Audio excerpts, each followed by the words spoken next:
নেওয়ার চেষ্টা করবেন। সে যেই দোয়া করবে আল্লাহর নবী বলেন মুস্তাজিব, তার সেই দোয়াকেই কবুল করা হবে। সুবহানাল্লাহ পড়েন। এরপরে 4 নম্বর হলো ওই ব্যক্তি যে অসুস্থ হয়ে আছে, অসুস্থ ব্যক্তিকে আপনি দেখতে যাবেন, তার কাছে গিয়ে তার জন্য নিজে দোয়া করবেন, তার কাছে আপনি দোয়া চাইবেন। ওই দোয়া অসুস্থ ব্যক্তি যদি আপনার জন্য দোয়া করতে পারে, আল্লাহর হাবিব বলেন অসুস্থ ব্যক্তির দোয়াকে আল্লাহ রাব্বুল আলামিন তৎক্ষণাৎ কবুল করে নেন। সুবহানাল্লাহ পড়েন।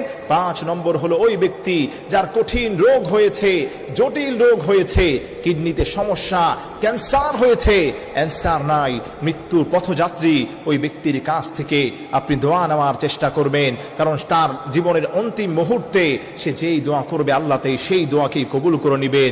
এজন্য আমার প্রিয় ভাইয়েরা, আমার প্রিয় মা বোনেরা, মন খারাপ করবেন না, আল্লাহর কাছে চাইবেন, আল্লাহর কাছে বেশি বেশি দোয়া করার চেষ্টা করবেন। এই 5 ব্যক্তিকে যেখানেই পাবেন সেখানেই তাদের কাছে